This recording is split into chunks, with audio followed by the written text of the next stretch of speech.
ulang tahun lagi. Mandi tuh. Para bisa siram telur kah, Pak? Ya. Pak Julius tuh manja, mandi jarang. Manja, mandi jangan. Soalnya dia kalau pi mengayal saya mandi jadi. Di tengah laut bagaimana mau bisa mandi? Oh, di situ itu mandi sinar matahari saja. Bu Lili malam. Ya, Cilili malam. Suaranya. Ada suara.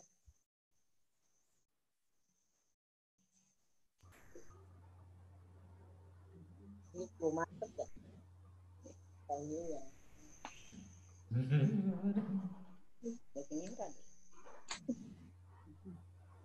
Kalau tadi mau jelasin. Iya. Ya, ada ini, ada suara. Salah ini.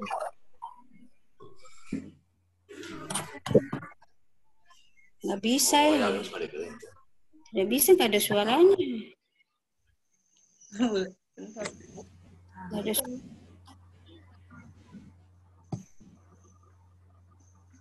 Ini tidak kasih speaker, Kak. Nggak ada suaranya, Ibu Fani. Ya, Ibu saya dengar suara Ibu. Sudah. Tidak ada suara, Ibu Fani. Apa kabar? Malam, Ibu Lili. Malam, apa kabar Ibu Fani? Baik, Ibu Lili. Aneh. Kalau Ibu Lili punya muka ini udah kelihatan ya. Kabar belum keluar. Selamat malam Pak Hendra. Malam Ibu Lili. Ah, Malam Pak Hendra, Bu Lili. semua. Selamat malam Cilili. Selamat malam. Dokter. Selamat Malam. malam. Mana Bapak Cilili? Baru keluar dulu sebentar. Nah, Halo Ibu Fani. Malam. Iya.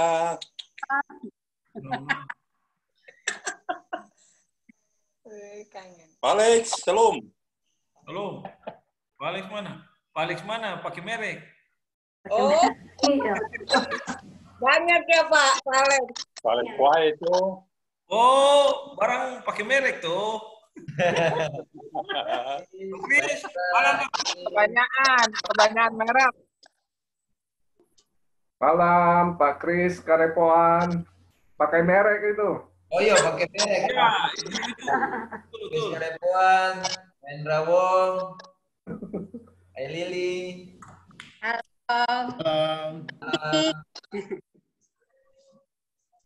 Oyongki. Selamat malam Mama Yul. Mama Yul, selamat malam.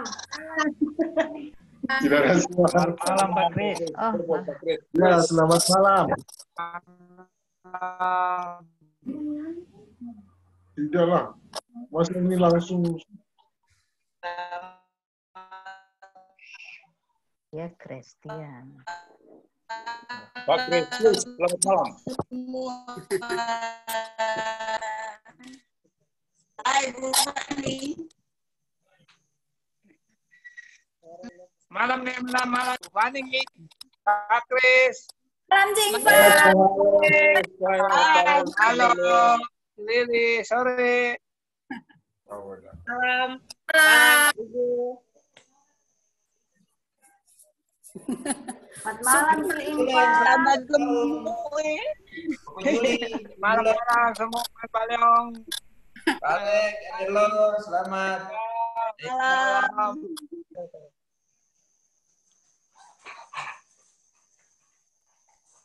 Ulang tahun ke Juli Timuleng.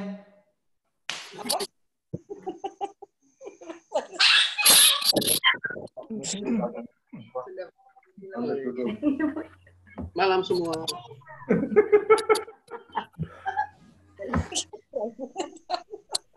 Tidak pakai jawab lagi ya.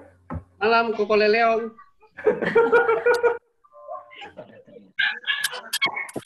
Pak Julius, tunjukkan wajahnya.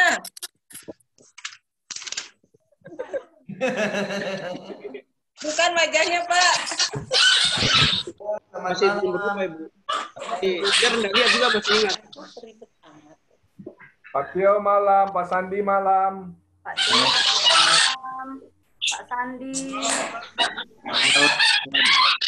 Terus, Suara apa itu? Suara itu. Siapa suara itu? saya punya RW, Orang ulang tahun kapan? RW.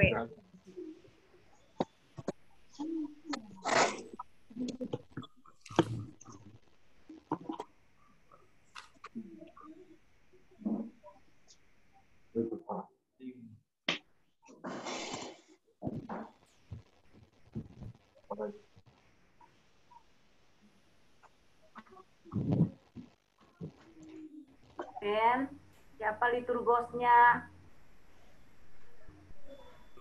Beta, Ibu. Siapa? Beta. Ibu Pulau. Warni. Oh, Ibu Warni. Ya, belum. Coba.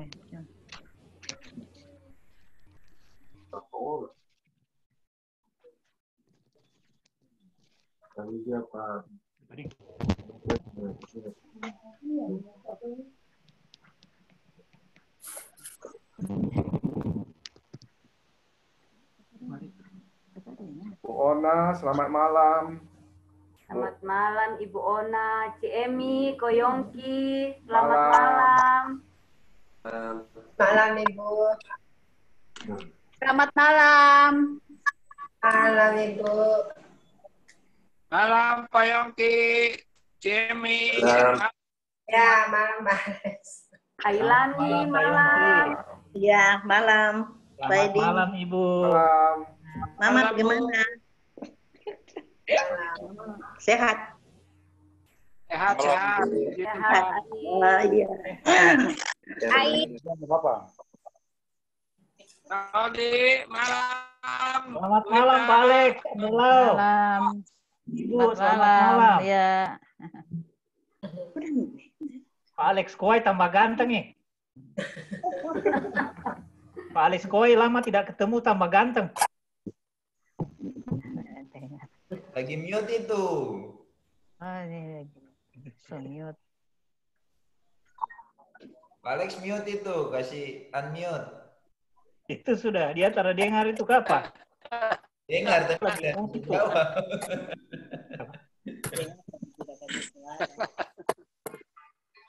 Boleh itu Pak.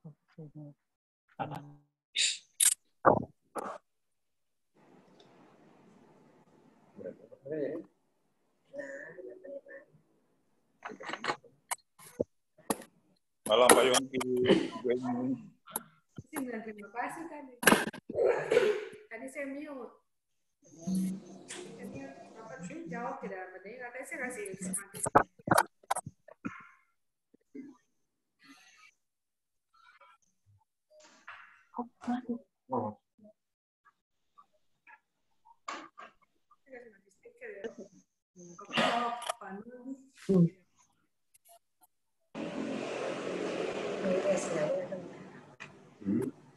Selamat malam, Koyongki. Selamat malam.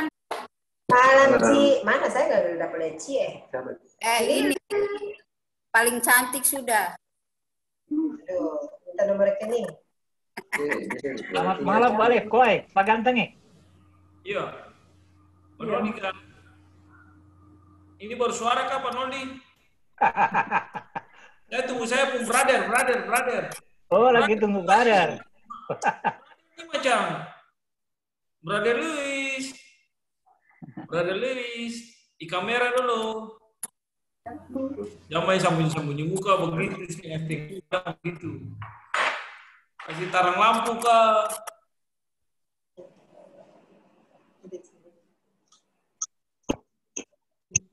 Baik, Bapak Ibu, Selamat malam semua.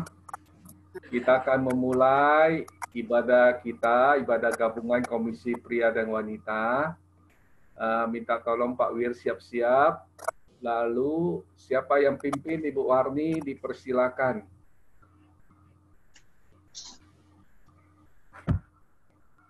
Shalom. Shalom. Selamat malam semua. Kita bersyukur oleh karena kasih dan anugerah Tuhan yang telah menghimpunkan kita. Kita boleh bersekutu dalam satu persekutuan sekalipun lewat Zoom. Tapi tidak mengurangi rasa sukacita kita, kerinduan kita untuk menyembah Tuhan. Bapak Ibu, di dalam kitab Mazmur 148, di sana dituliskan bahwa ada sebuah pujian dan pengagungan terhadap Allah Sang Pencipta.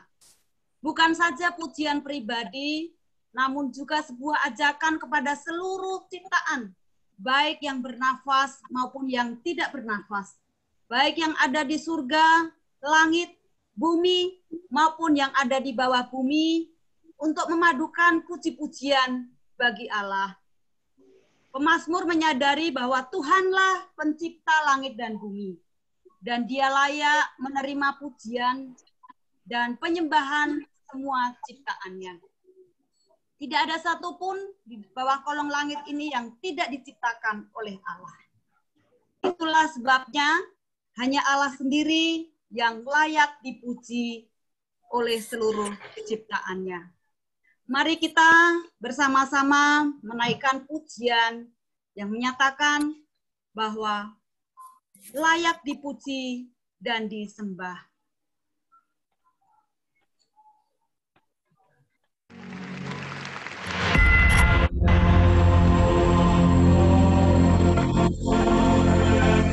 Name above all names, King of kings and Lord of lords. Satu nama yang menyelamatkan, satu nama yang menyucikan, satu nama yang membangkitkan hidup kami. Nama Yesus Kristus Tuhan,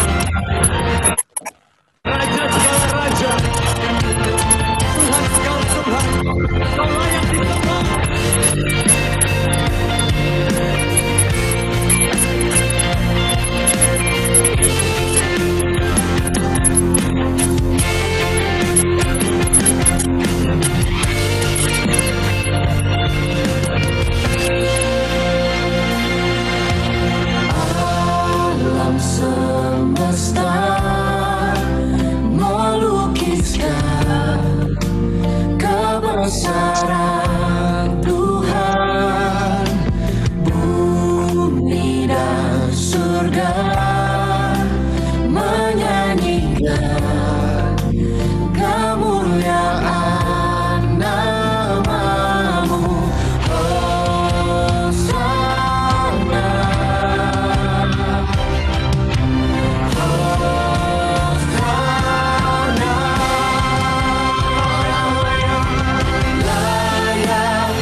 Mari kita berdoa.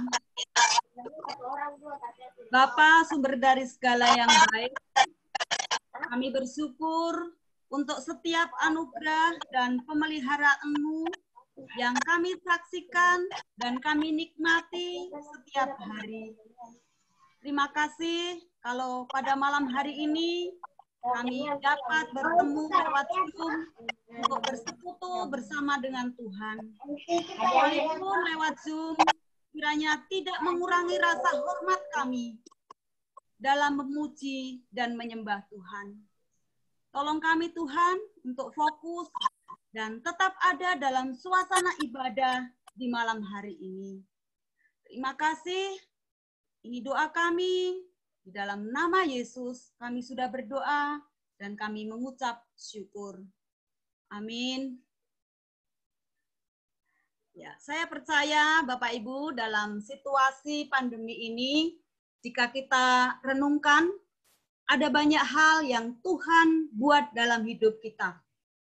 Banyak di antara kita jadi lebih cakap untuk menyalurkan hobi, ada yang lebih pintar untuk memasak, ada yang bikin kue yang lebih enak ya. Ada juga yang berkebun dan banyak melakukan aktivitas yang selama ini tidak sempat dikerjakan. Dan mungkin masih banyak hal lagi ya. Bahkan kita lebih menjaga kebersihan yang mungkin tadinya kita kurang peduli. Kita bisa menjaga pola hidup. Bahkan kita terus untuk berjuang memakan makanan yang sehat. Bahkan kita juga cakap untuk mengatur keuangan kita. Itulah hal-hal positif yang kita bisa lihat di dalam situasi yang dialami kita jadi lebih pintar.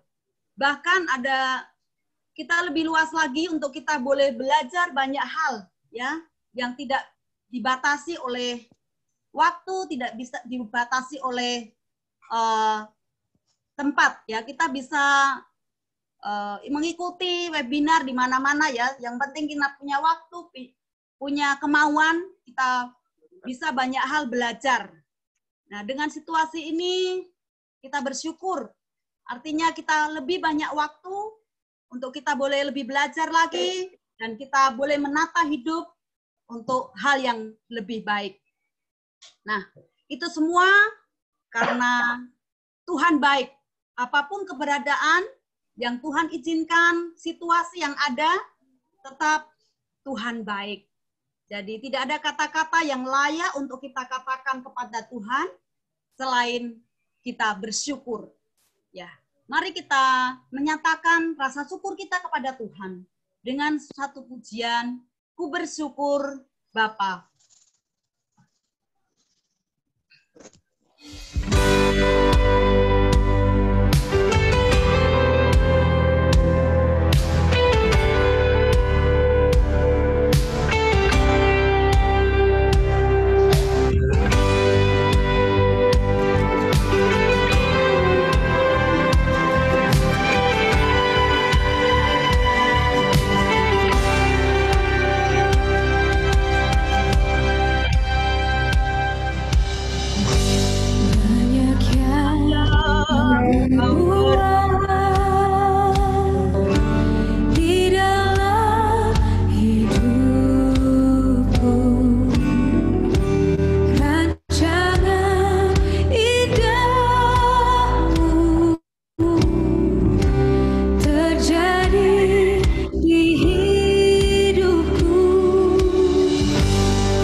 ku lewati tanpa hadirmu.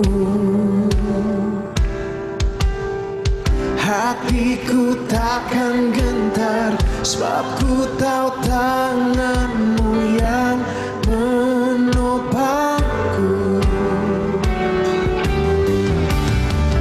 Tak ada lembah kelam yang tak ku lewati tanpa hadirmu.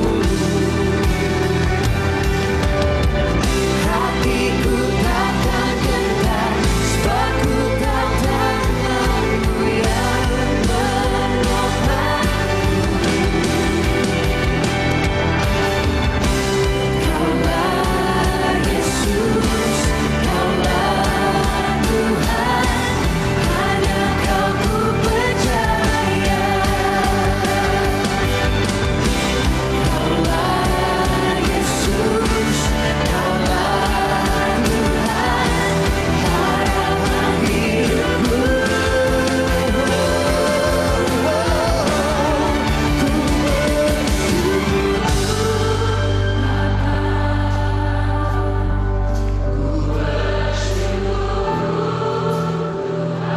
Kami bersyukur Tuhan Yesus,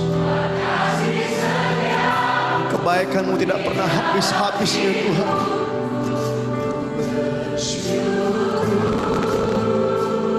Kami katakan ku bersyukur Bapa, ku bersyukur Tuhan, ku bersyukur Tuhan. Amin.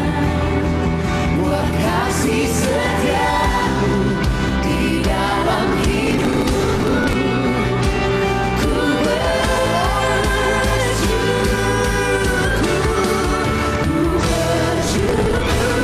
Bapa.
Ya. Tetap bersyukur karena bersyukur itu adalah baik. Bapak Ibu yang dikasih Tuhan, mari kita buka hati untuk kita menerima kebenaran firman Tuhan yang akan disampaikan oleh Bapak Pendeta Edi Panklova. Mari kita sambut kebenaran firman Tuhan dengan satu pujian. Ku buka hati untuk jamahan-Mu.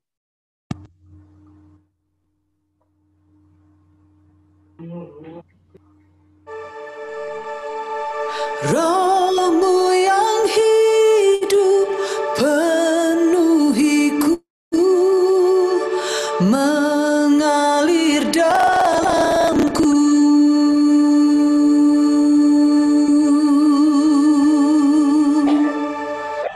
Jiwaku tenang bersama-Mu dalam naungan-Mu.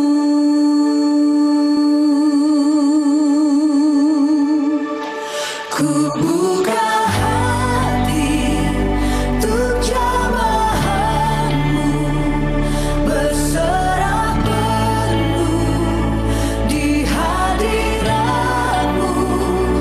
Kau ambil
Saudara yang Tuhan kasihi, sebelum menerima firman Tuhan, mari kita berdoa.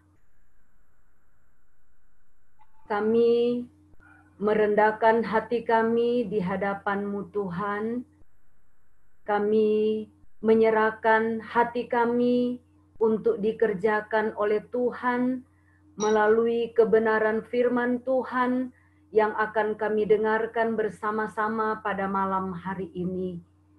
Kami sungguh-sungguh mendoakan hati kami supaya Tuhan menolong, memberikan kepada kami pengertian, memberikan kepada kami kemauan untuk sungguh-sungguh mencerna apa yang akan kami renungkan bersama-sama, supaya kami sungguh mampu untuk memahami kebenaran firman-Mu, dan biarlah kebenaran firman-Mu mengubahkan paradigma kami, mengubahkan hati kami, sehingga kami juga mengalami perubahan hidup.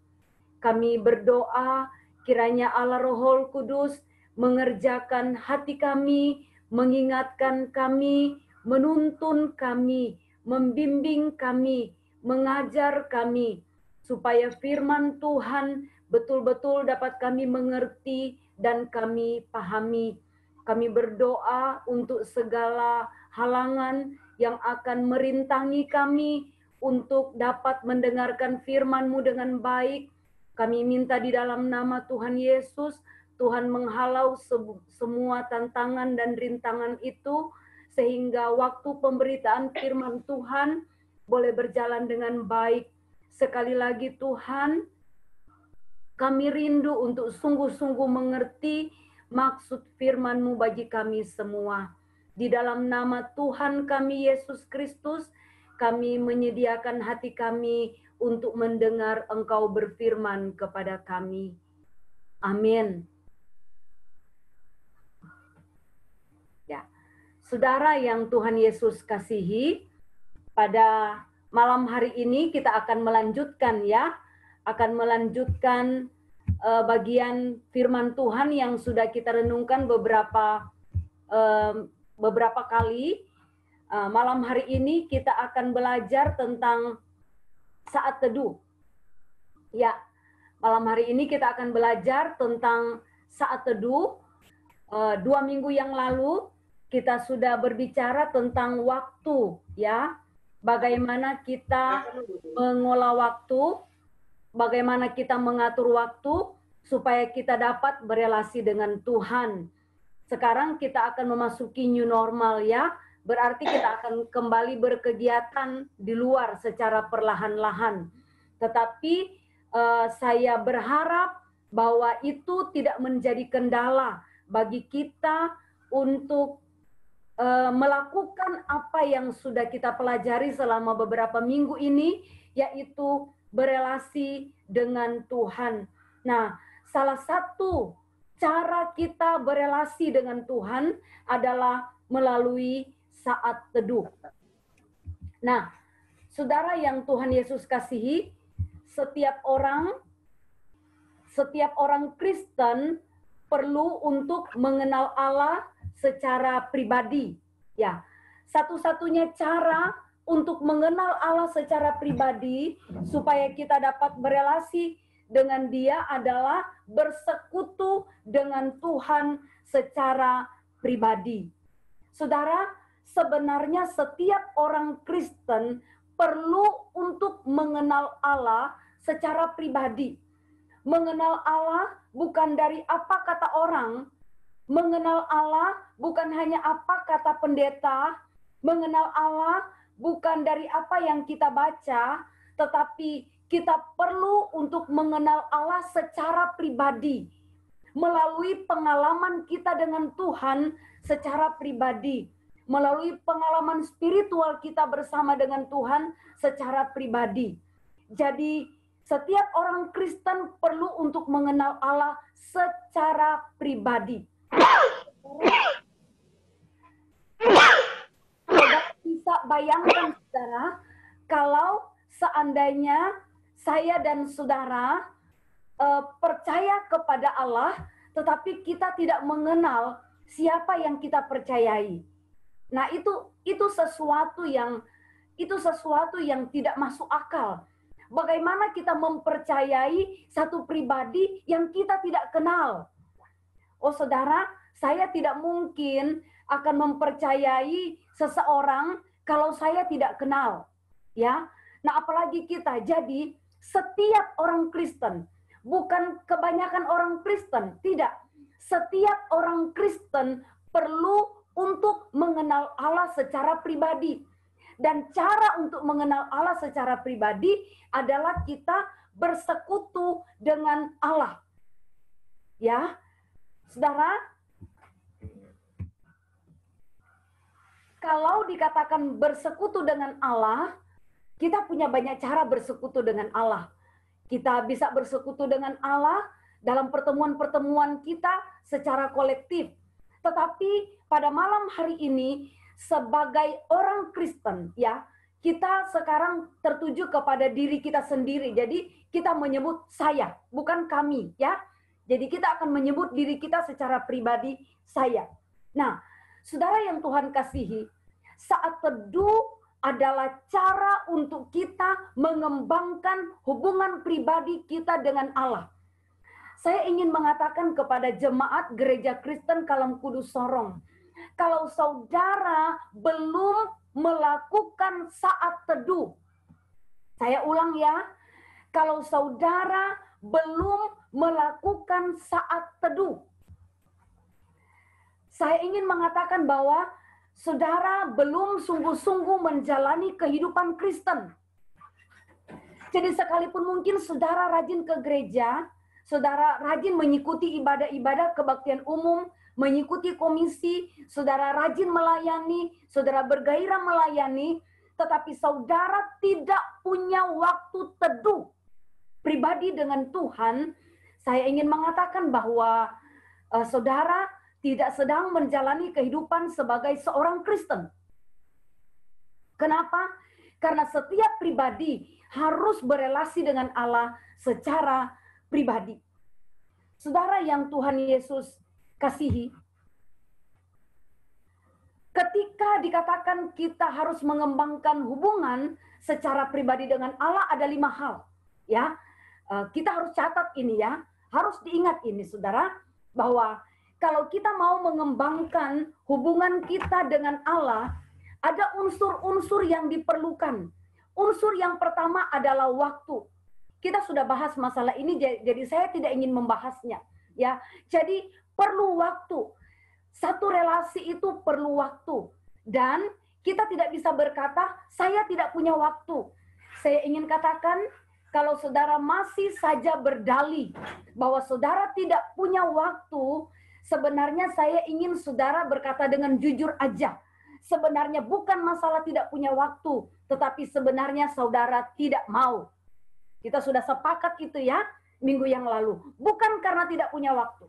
Karena ingat, ketika kita mau melakukan sesuatu yang memang kita mau, sesuatu yang menjadi hasrat kita, sesuatu yang menjadi kerinduan kita, pasti kita bisa ada waktu. Kita pasti punya waktu. Tetapi kalau kita mau berelasi dengan Tuhan, dalam konteks kita malam ini adalah saat teduh, lalu kita berkata kita tidak punya waktu, jujur aja kepada Tuhan. Masalahnya bukan tidak punya waktu, tetapi masalahnya adalah karena tidak mau, titik.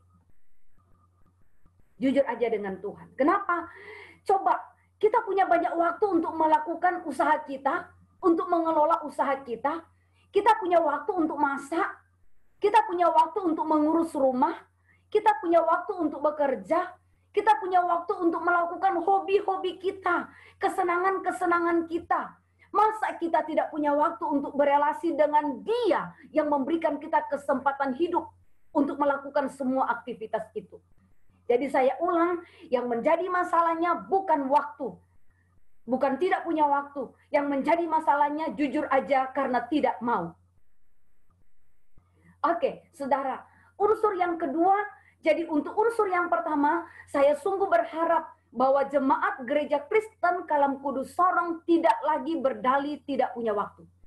Ya, jadi kalau setelah kita sampai pada materi malam hari ini, kemudian besok saudara jemaat tidak melakukan saat teduh, itu berarti memang tidak mau. Bukan karena tidak punya waktu. Yang kedua, untuk mengembangkan hubungan dengan Tuhan adalah komunikasi. Kita tahu suatu hubungan kuncinya adalah komunikasi, ya. Komunikasi adalah jalur yang harus kita tempuh untuk kita mengalami satu hubungan yang baik. Komunikasi yang sejati, komunikasi yang benar harusnya tidak hanya melibatkan fakta-fakta atau gagasan-gagasan, tetapi satu komunikasi yang sejati juga melibatkan perasaan dan sikap.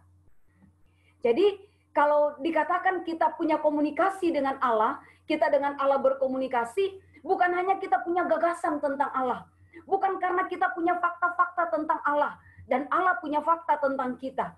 Tetapi komunikasi yang sejati adalah kita harus punya perasaan dan sikap terhadap komunikasi itu. Jadi kita harus punya hasrat, kita harus punya keinginan. Ketika kita berkomunikasi dengan Allah, harus didasari oleh hasrat, oleh keinginan, dan oleh sikap kita. Saudara, bagaimana perasaan saudara? Ketika saudara berkomunikasi dengan istri, berkomunikasi dengan suami, tetapi tidak melibatkan perasaan. Jadi ketika saudara bicara, lalu pasangan saudara asik pegang HP, lalu terus memainkan tombol-tombol di HP, atau terus matanya tertuju ke televisi, sedang menonton drama Korea, dan saudara sedang berbicara, lalu dia tidak memperhatikan saudara, dia tidak melibatkan perasaan untuk mendengar kata-kata saudara, dia tidak menunjukkan sikap bahwa dia sedang berkomunikasi dengan saudara. Saya ingin tanya, bagaimana perasaan saudara? Saya kalau berkomunikasi dengan Pak Edi, kami sudah sepakat. Kalau Pak Edi ingin ajak saya bicara, atau saya ingin mengajak Pak Edi bicara, kita tidak akan berteriak dari ruangan satu ke ruangan yang lain. Misalnya saya di dapur, lalu Pak Edi ada di kamar, lalu ingin menyampaikan sesuatu, Pak Edi berteriak dari kamar. Tidak. Sepanjang pernikahan kami, dalam kami berelasi, kami sudah menjadi semacam peraturan yang tidak tertulis. Jadi peraturan lisan, bahwa kalau berkomunikasi harus bertatapan, supaya informasi yang disampaikan jelas, lalu kita pun dapat menanggapi dengan jelas. Jadi kalau Pak Edi ada di kamar, saya di dapur, dan Pak Edi ingin mengatakan sesuatu, beliau akan ke dapur, lalu bicara ini dan itu, dan saya harus melepaskan pisau, atau tidak melepaskan pisau, tetapi pandangan mata harus ke beliau, lalu kita berkomunikasi. Jadi, komunikasi yang sejati itu melibatkan perasaan juga sikap. Nah, saudara, begitu juga ketika kita berkomunikasi dengan Allah. Kita tidak dapat berkata, udah, yang penting saya sudah punya gagasan tentang Allah yang saya baca di Alkitab, yang saya dengarkan dari hamba Tuhan. Tidak perlu ada satu rasa, tidak perlu menunjukkan sikap. Tuhan tahu hati. Selalu yang menjadi kata kunci kita adalah Tuhan tahu hati. Ya, justru karena Tuhan tahu hati, makanya Tuhan ngerti kenapa kita bersikap begitu. Karena semua yang keluar dari sikap kita lahir dari hati. Jadi saudara, untuk kita mengembangkan hubungan kita dengan Allah, hati-hati, tunjukkan sikap. Ya, kalau kita mau berelasi dengan Allah, miliki satu kerinduan, bukan ketakutan, tetapi miliki satu hasrat. Saya memang merindukan Allah, saya ingin mengenal Allah, saya rindu mengenal pribadi yang mengasihi saya, pribadi yang telah berkorban bagi saya, pribadi yang merencanakan karya-karya baik bagi saya, pribadi yang punya rencana baik bagi masa depan kekekalan saya. Jadi yang kedua adalah komunikasi. Yang ketiga, saudara, adalah keadaan-keadaan. Jadi proses kita dengan Allah untuk saling mengenal terjadi melalui pengamatan. Ya, jadi kita mengamati Allah. Nanti sebentar waktu saya mengajarkan cara bersaat teduh, saudara bisa bersaat teduh dengan cara yang lain. Hari ini saya akan mengajarkan satu cara. Bisa diikuti, bisa tidak diikuti. Tetapi di dalam kita bersaat teduh dengan apa yang akan saya ajarkan? Di sana kita akan melihat tentang satu hal, yaitu pengamatan. Nah, saudara, jadi relasi itu, untuk mengembangkan relasi atau hubungan, harus harus melibatkan keadaan-keadaan. Jadi, keadaan-keadaan yang ada, kita mengamati keadaan itu, ya. Melalui berbagai macam keadaan yang berbeda-beda, kita berelasi dengan Allah. Nah, lewat keadaan-keadaan itu Allah menolong kita untuk membentuk kita. Jadi saat teduh sebenarnya menolong kita untuk melihat Allah dari berbagai situasi keadaan. Nanti kalau saudara mungkin yang sudah melakukan saat teduh, pasti saudara mengalami ya, bagaimana saudara mengenal Allah melalui situasi-situasi hidup. Melalui saudara mengamati situasi hidup yang saudara alami, dan saudara melihat bahwa Allah terlibat, ya, berelasi dengan saudara melalui keadaan-keadaan yang ada. Allah akan mengendalikan segala sesuatu dalam situasi kita.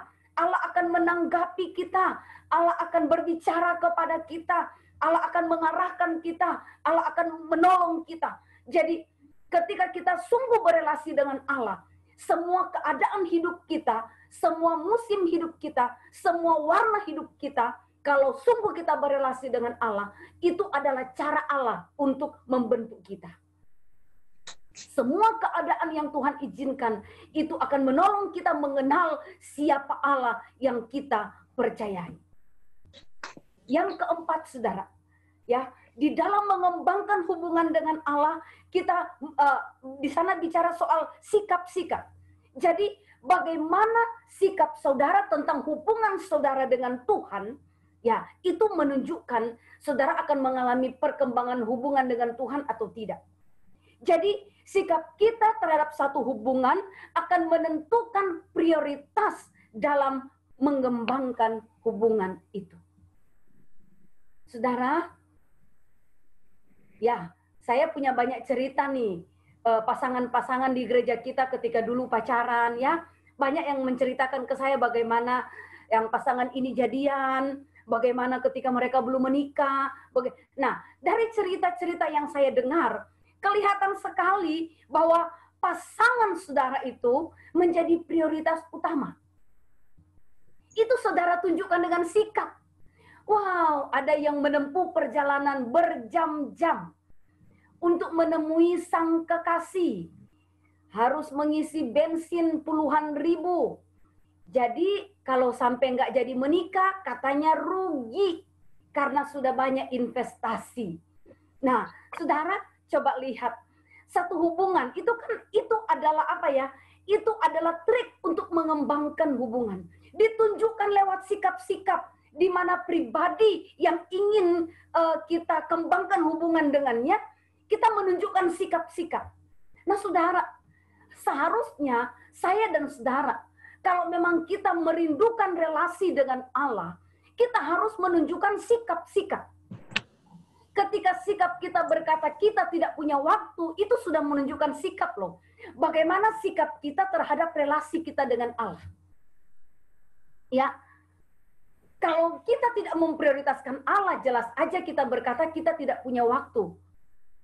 Tetapi kalau seperti tadi, cerita-cerita saudara tentang bagaimana dulu saudara mendapatkan pasangan saudara, kelihatan sekali bahwa pasangan saudara menjadi prioritas dan saudara rela melakukan apa saja supaya hubungan itu semakin berkembang.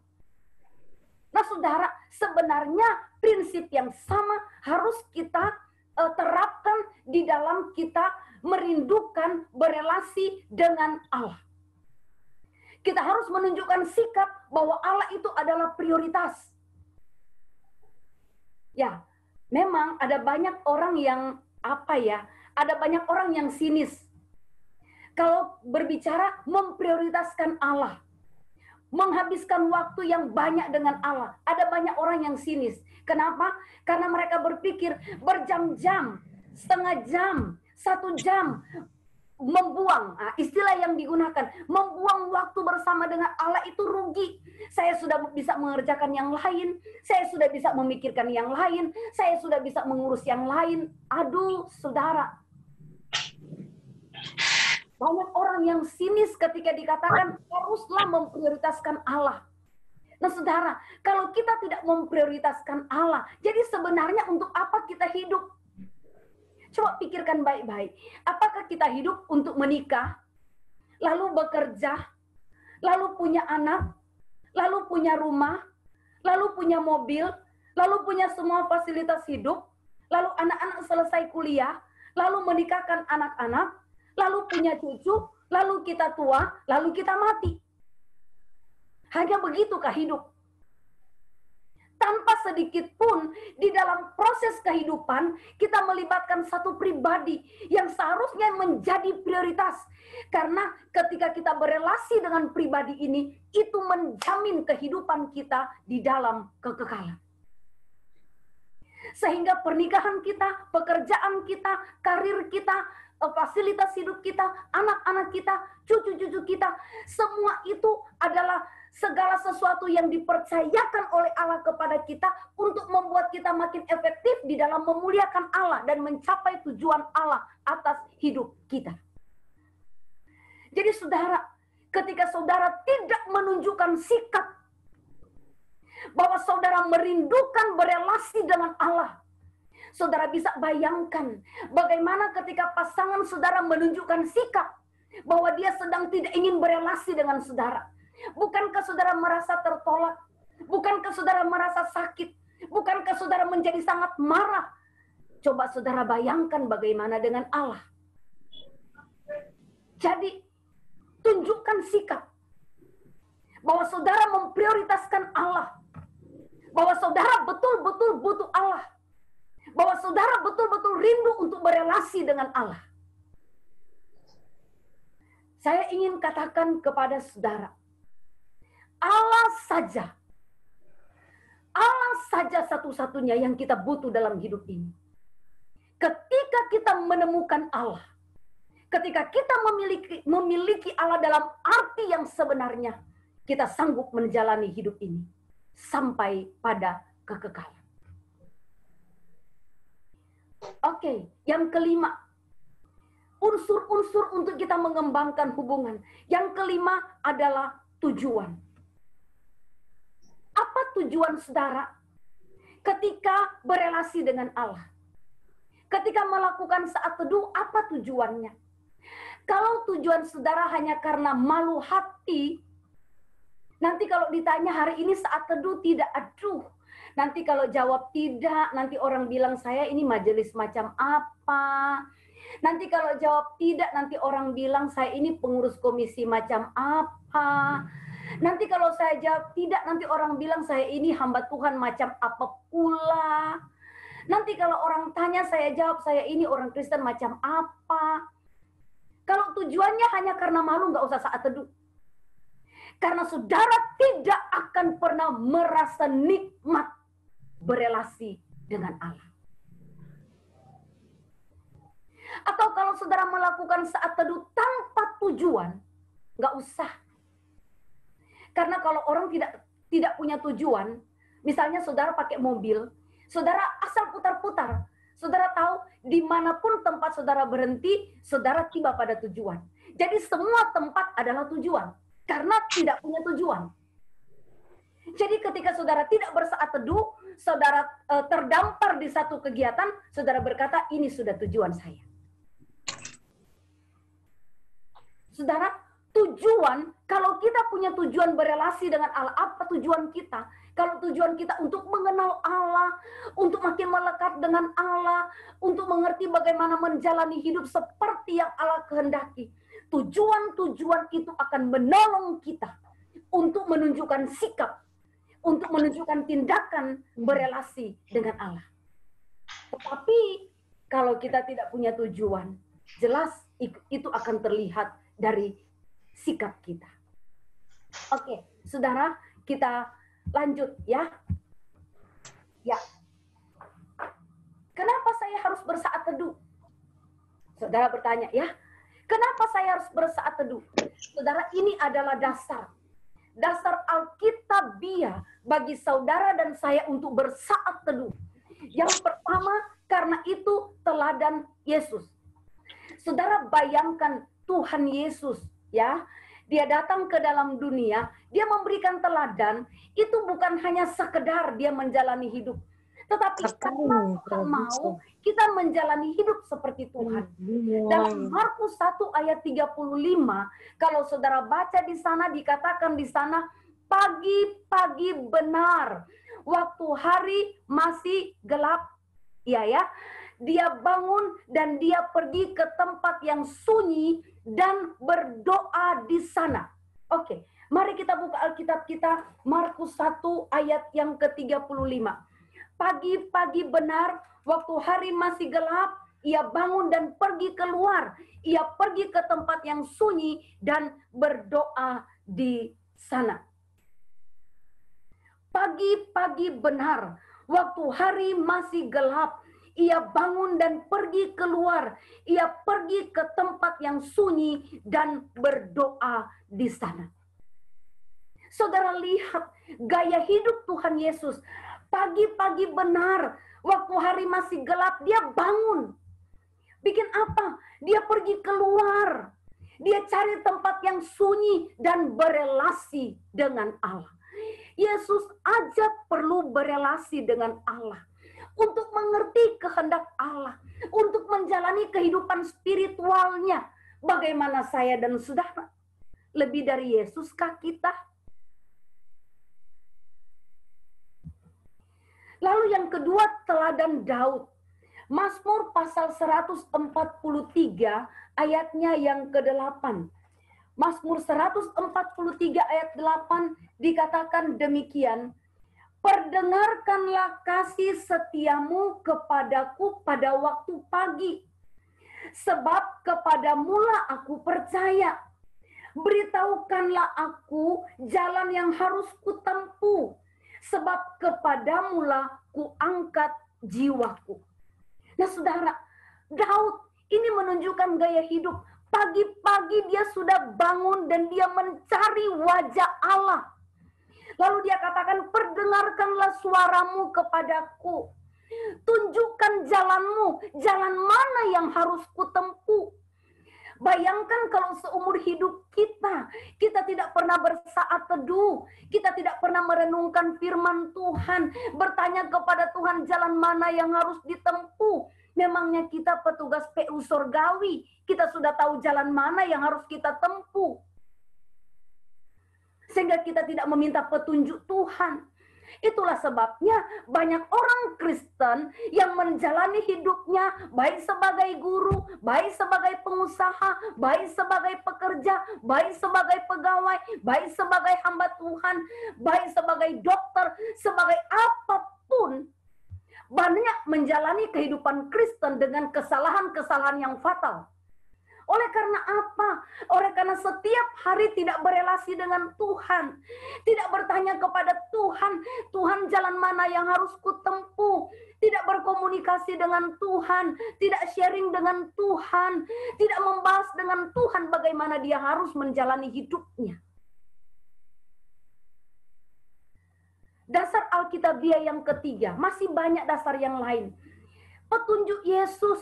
Yesus berkata dalam Yohanes 15 ayat 5, tinggal di dalam aku supaya berbuah. Apa sih maksud tinggal? Tinggal artinya tinggal di dalam firman Tuhan. Membiarkan firman Tuhan, pikiran-pikiran Tuhan, kehendak Tuhan menjadi bagian dari hidup kita.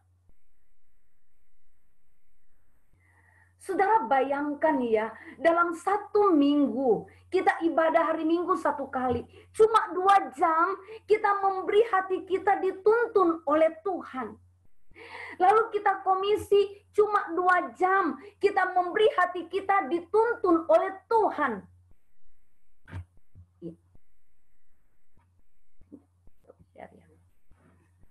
Nah, saudara, sementara waktu yang diberikan kepada kita 24 jam dikali 7. Coba saudara bayangkan 24 jam dikali 7. Lalu hanya 4 jam kita pakai untuk membiarkan Tuhan menuntun kita. Lalu jam-jam yang lain saudara pikir apa yang terjadi. Jam-jam yang lain itu kita terpapar saudara dengan nilai-nilai dunia, dengan prinsip-prinsip dunia, kita terpapar dengan pengaruh-pengaruh dunia. Kita tahu bahwa dunia ini sudah dipengaruhi oleh si jahat. Sistem-sistemnya, nilai-nilainya, prinsip-prinsipnya, semuanya sudah dikuasai atau sudah dipengaruhi oleh si jahat. Itulah sebabnya ada lagu yang berkata selingkuh itu indah, itu nilai dunia. Nah, bayangkan dalam satu minggu, saudara, 24 kali 7. Nah, berapa puluh jam itu, ya berapa ratus jam itu, lalu kita hanya memberikan pengaruh 4 jam. Saudara bisa bayangkan bagaimana kita menjalani hidup kita. Nah, itulah sebabnya saya dan saudara sungguh-sungguh perlu untuk melakukan saat teduh. Ya, saudara, mari kita perhatikan lagi ya.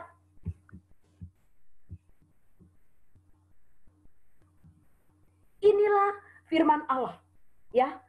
Kenapa kita membutuhkan firman Allah sebagai sarana untuk berkomunikasi dengan Allah?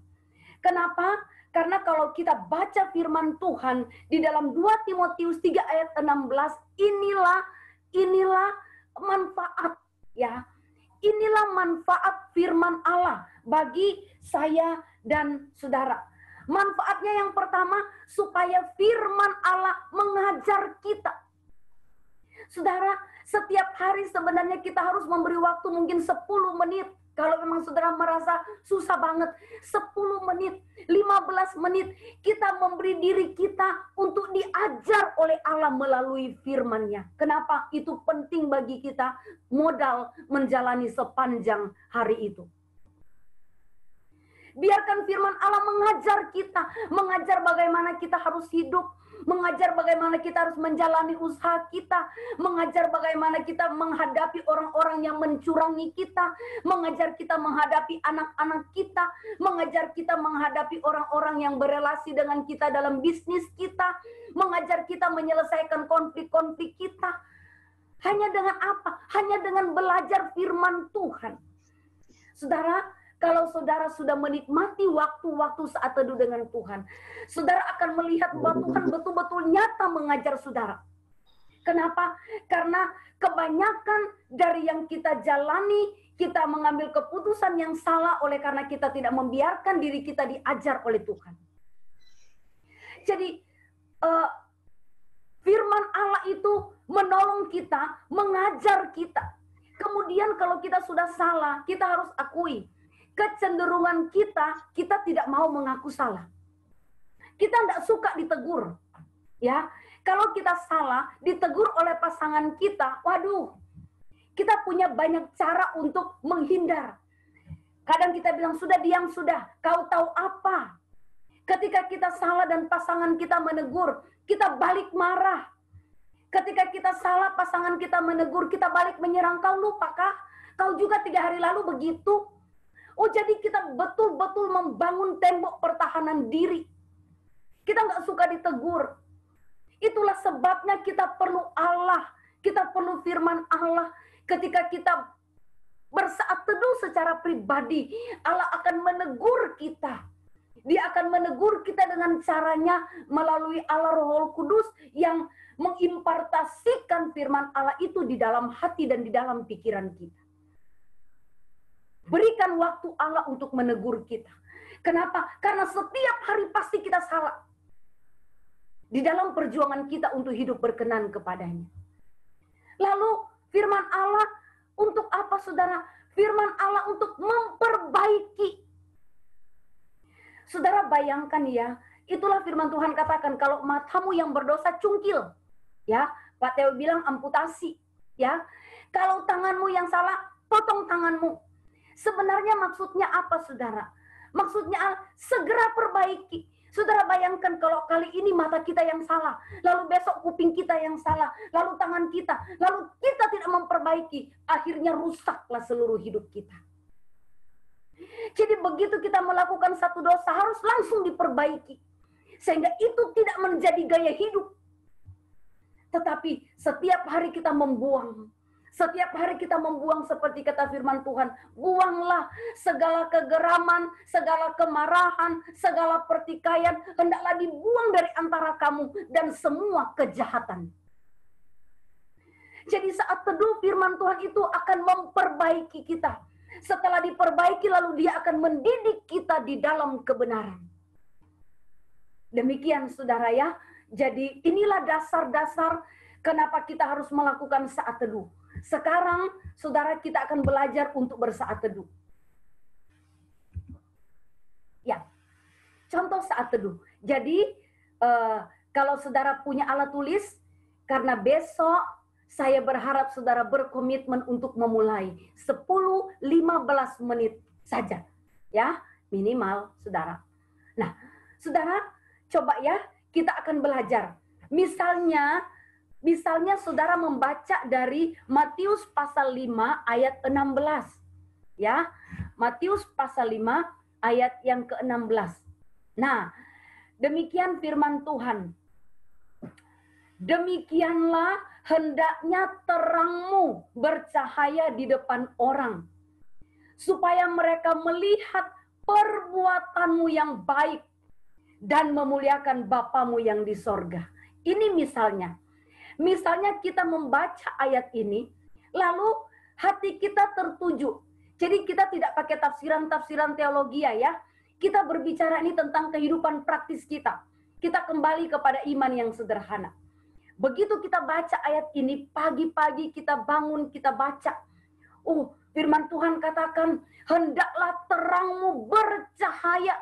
Ya, supaya mereka yang melihat perbuatanmu yang baik, memuliakan Bapa yang di sorga. Oke?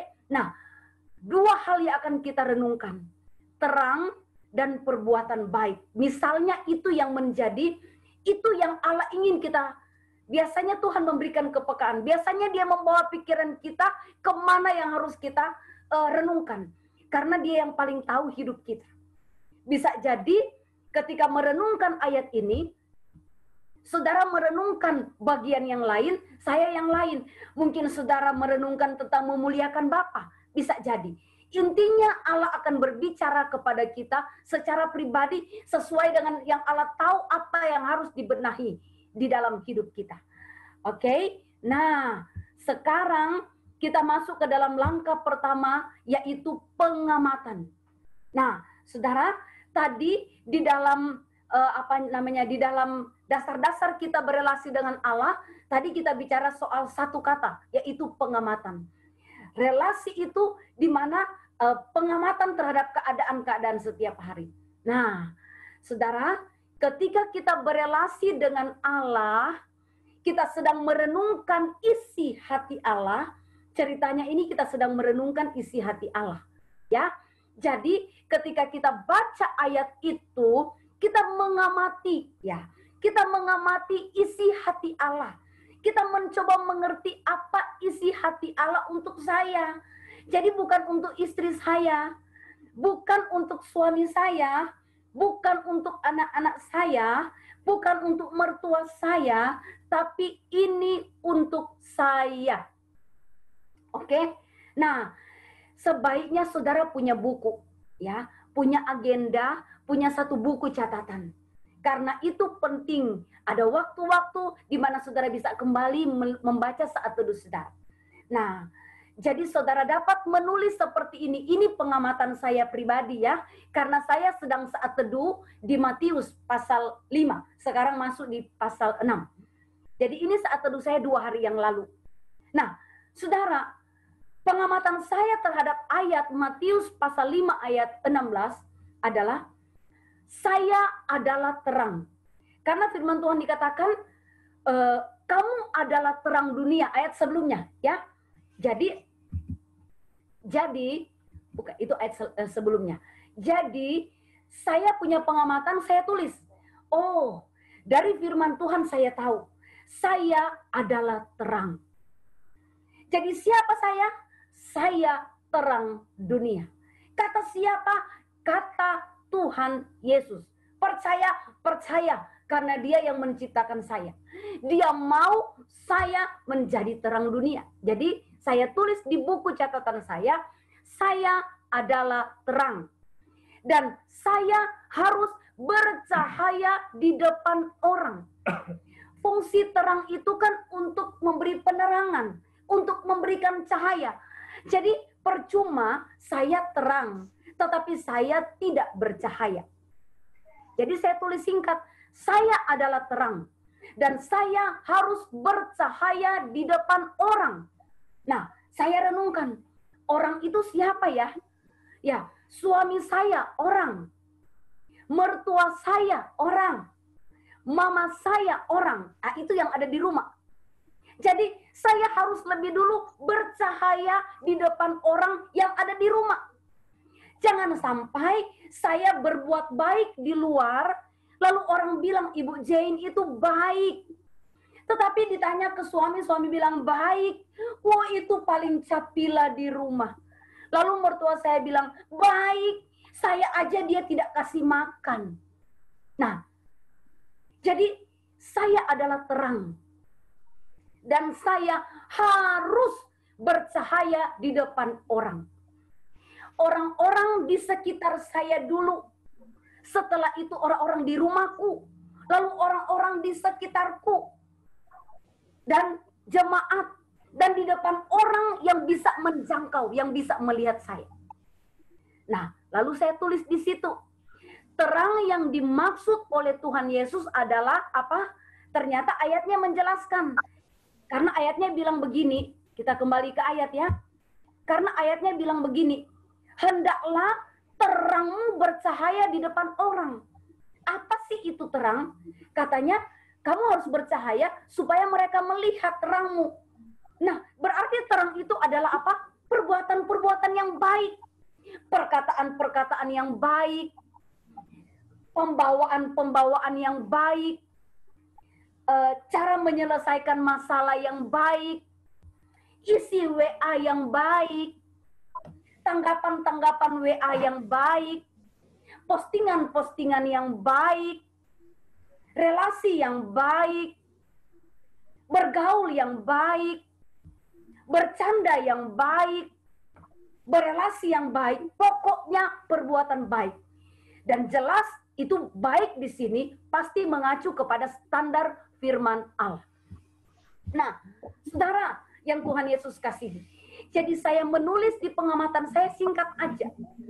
Terang yang dimaksud oleh Tuhan Yesus adalah perbuatan-perbuatan yang baik. Jadi, saya harus melakukan perbuatan-perbuatan baik di depan orang.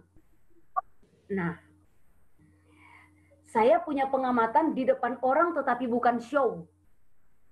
Ya, jadi saya berbuat baik bukan supaya orang tahu saya baik. Tetapi saya melakukan perbuatan baik karena memang saya adalah terang. Saya identik dengan perbuatan baik. Sehingga setiap orang melihat hidup saya, orang harus melihat perbuatan baik. Karena Jane adalah perbuatan baik. Karena Suwarni adalah perbuatan baik. Begitu ya. Karena Edi adalah perbuatan baik. Karena Budi adalah perbuatan baik. Karena Tina adalah perbuatan baik. Karena apa? Karena kita disebut terang, perbuatan baik. Jadi, saya harus melakukan perbuatan-perbuatan baik di depan orang, bukan show. Nah, kalau motivasi kita untuk show sebagai pencitraan, itu urusan kita dengan Allah. Silakan saudara bersandiwara. Tetapi orang yang berbuat baik hanya karena show, hanya untuk menunjukkan supaya diakui baik, satu saat nanti aslinya pasti keluar. Dan itu pasti memalukan. Oke, jadi satu pengamatan, yang kedua perenungan. Nah saudara, jadi perenungan itu kita menggunakan 6 pertanyaan utama. Bertanya kepada diri sendiri. 6 pertanyaan utama itu kan, siapakah, apakah, mengapakah, kapankah, dimanakah, dan apalagi yang satu, bagaimana. Pokoknya 6 pertanyaan itu. Nah, ketika saya saat teduh, inilah waktu saya merenungkan. Jadi saya merenungkan, saya bikin pertanyaan. apakah saya sudah menjadi terang dunia dengan cara melakukan perbuatan-perbuatan yang baik? Nah, ini baru saya tenang dan saya renungkan. Saya renungkan sungguh-sungguh di hadirat Tuhan. Apakah saya sudah menjadi terang dunia seperti yang Tuhan mau? Apakah saya sudah menjadi terang dunia dengan cara melakukan perbuatan baik? Bagaimana suami saya melihat saya? Bagaimana mama saya melihat saya? Bagaimana mertua saya melihat saya? Wah, ini yang saya renungkan. Saya renungkan, akhirnya saya dapat jawabannya. Nah, disinilah fungsi firman Allah. Mengajar, menyatakan kesalahan, memperbaiki kelakuan, dan mendidik di dalam kebenaran. Ketika saya mengajukan pertanyaan ini untuk saya pribadi, saya dapat jawabannya. Karena saya merenungkan hidup saya. Saya merenungkan perbuatan-perbuatan saya kepada suami. Saya merenungkan perbuatan-perbuatan saya kepada mertua, kepada mama saya, kepada orang-orang di sekitar saya. Nah, saya dapat jawabannya. Setelah dapat jawabannya, saya tahu jawabannya. Aduh, saya kacau ini. Hancur lebur, jadi debu. Saya tahu jawabannya. Lalu saya bertanya lagi. Mengapa saya sulit melakukan perbuatan-perbuatan baik? Ya, jawabannya karena ada something wrong di hati saya. Ini berarti yang di dalam ini belum baik. Jadi memang harus ditata supaya ketika yang di dalam baik, nanti yang keluar baik. Karena firman Tuhan katakan, jaga hatimu dengan kewaspadaan. Dari sana terpancar keluar. Lalu yang ketiga pertanyaan saya. Saudara tidak harus punya 3 pertanyaan. Saudara mungkin cuma 1 cukup. Saudara 2 cukup.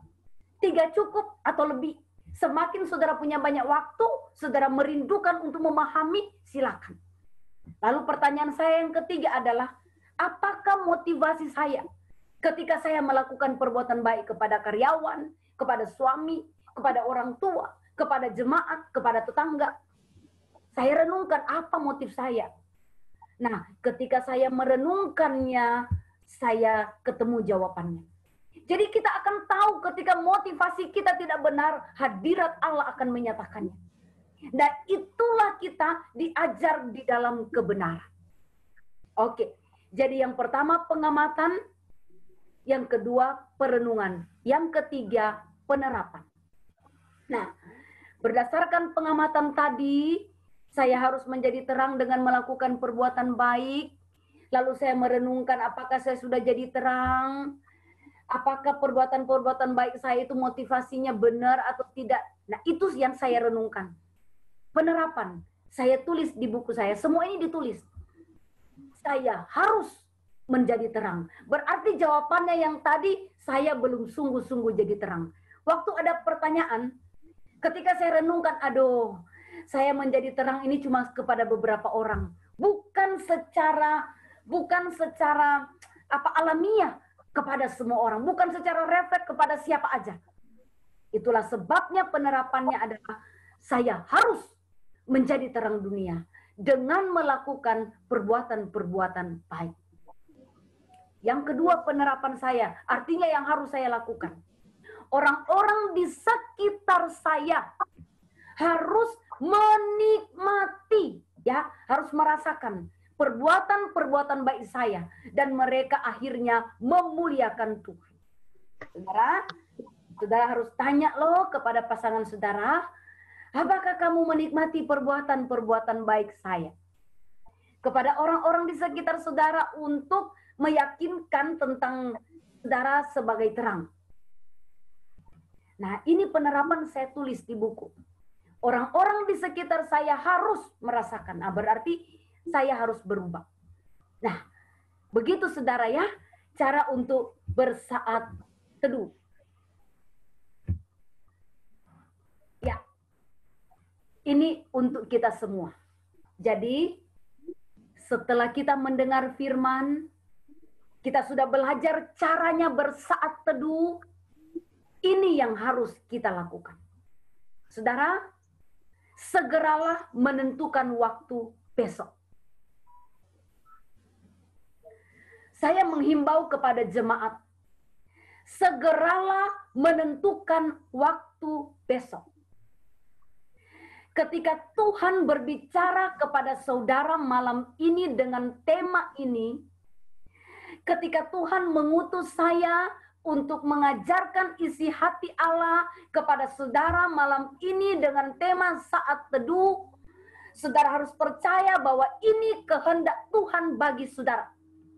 Jadi, yang harus dilakukan, segeralah menentukan waktu besok. Bahwa saudara akan mulai bersaat teduh. Yang kedua, tidurlah tepat waktu. Kalau saudara memprioritaskan waktu teduh saudara, saudara akan berjuang untuk tidur tepat waktu. Supaya apa? Supaya bangun dengan kesegaran, dengan kekuatan baru. Sel-sel kita terjadi pergantian, kita segar. Jadi ketika kita menghadap Allah, kita menghadap dalam kesegaran. Kita bisa bangun dan kita berelasi dengan Allah. Kita baca firman Tuhan. Kita renungkan isi hati Tuhan. Aduh saudara, sebenarnya kalau saudara sudah menjalani ini, saudara akan menikmati betapa dekatnya saudara dengan Tuhan. Saudara tahu, saya merasa yakin. Sepanjang malam kita tidur, begitu kita bangun di pagi hari, Allah ada di samping kita. Dan dia berkata, ayo, yuk kita bincang. Yuk berelasi. Aku ingin mengajarkan sesuatu kepadamu karena hari ini akan terjadi sesuatu. Sehingga mari, saya ingin bicara supaya kamu bisa melewati hari ini dengan benar. Ketika Tuhan mengajak kita pagi hari, kita bangun, kita sibuk ini, kita sibuk itu. Saudara bisa bayangkan Tuhan melihat kita sibuk sendiri lalu mengabaikan dia. Saudara bisa tahu jawabannya bagaimana hati Tuhan. Ya. Yang ketiga, pilih tempat yang tenang. Ya, pilih tempat yang tenang supaya saudara bisa bincang-bincang dengan Allah. Bisa merenungkan pertanyaan-pertanyaan tadi. Saudara, saya yakin kalau saudara dengan hati tulus merindukan Allah, saudara pasti akan menikmati waktu teduh bersama Tuhan. Yang keempat, jangan membaca firman Allah tergesa-gesa. Kalau saya satu-satu ayat, saya memang sedang ingin mengenal Tuhan Yesus lebih dalam. Jadi saya sedang belajar dari kitab Injil-Injil. Khusus untuk Yesus. Perkataannya, pengajarannya. Kalau pribadi lain tidak. Karena memang saya ingin mengenal Tuhan lebih dalam lagi. Jadi jangan membaca firman Allah tergesa-gesa.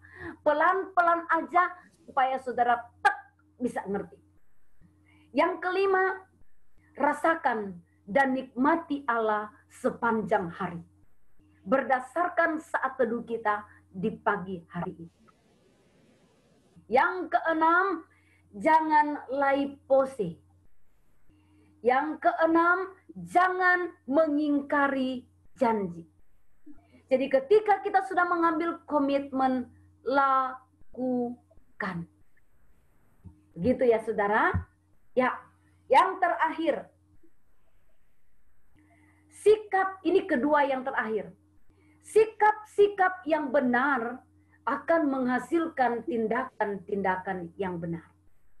Jadi sikap kita terhadap relasi dengan Allah itu akan menghasilkan tindakan-tindakan yang benar.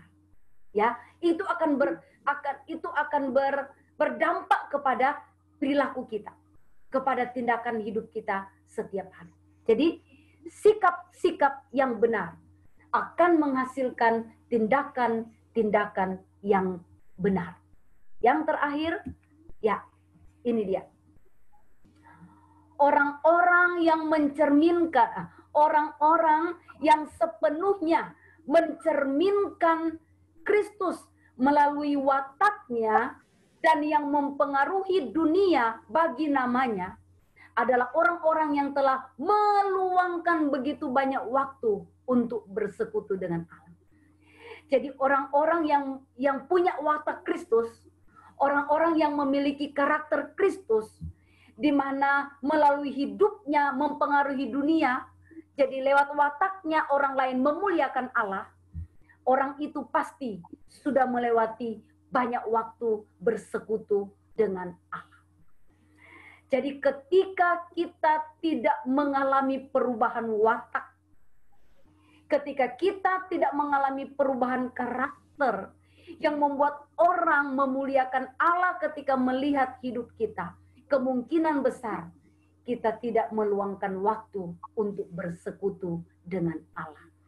Kiranya Tuhan menolong saya dan saudara untuk melakukan kebenaran firman Tuhan. Mari kita berdoa.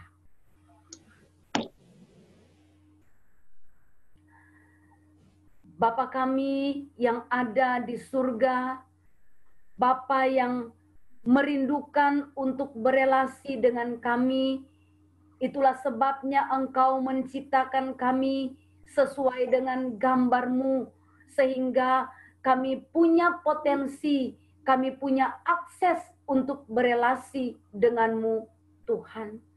Engkau memperlakukan orang-orang yang berelasi dengan Engkau secara khusus dan unik. Sebagaimana Engkau bergaul dengan Henokh, kami tahu akhir kisah kehidupan Henokh.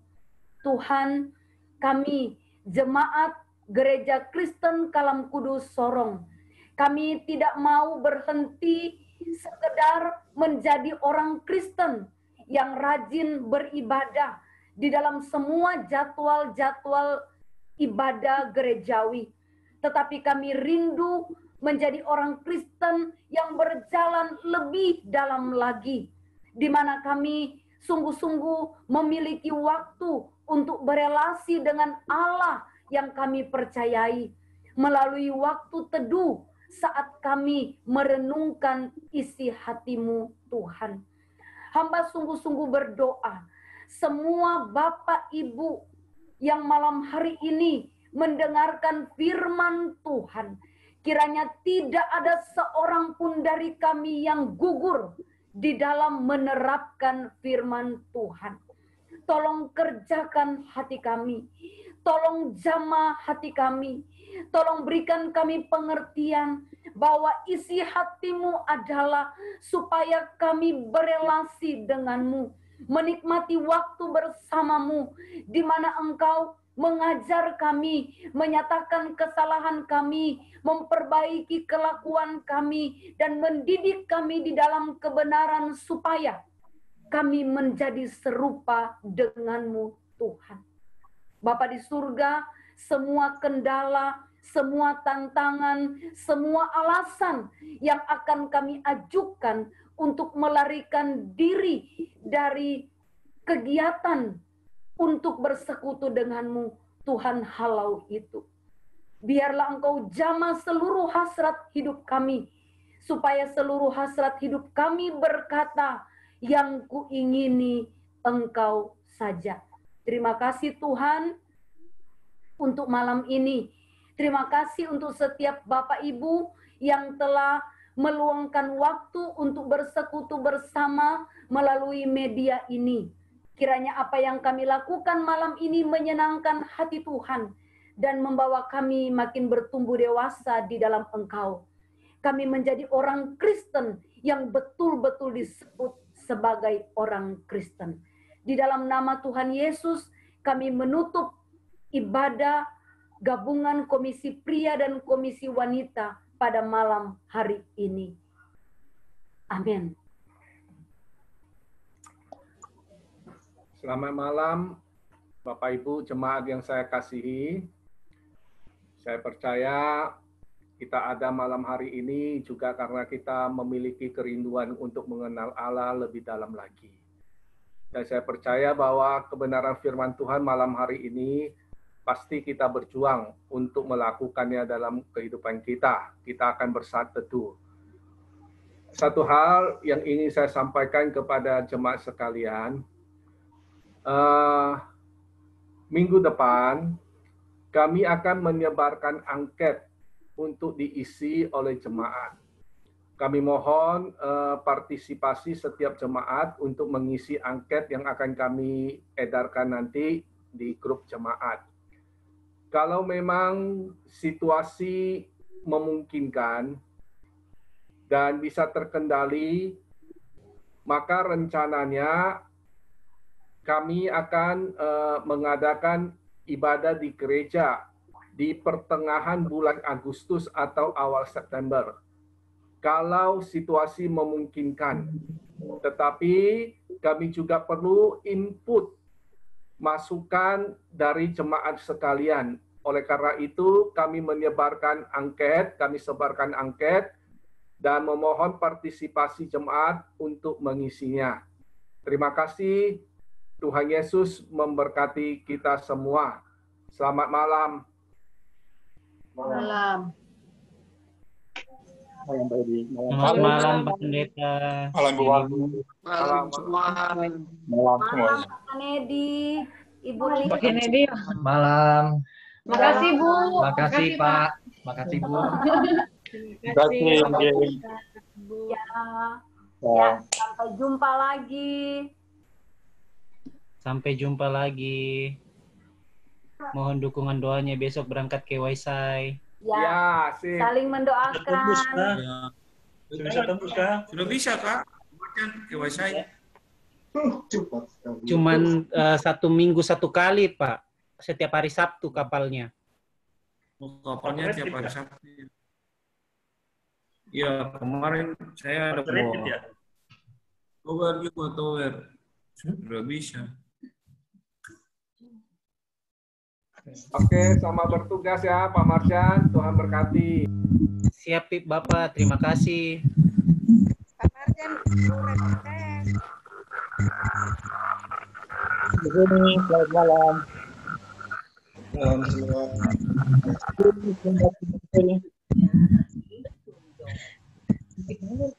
Penuhnya betul.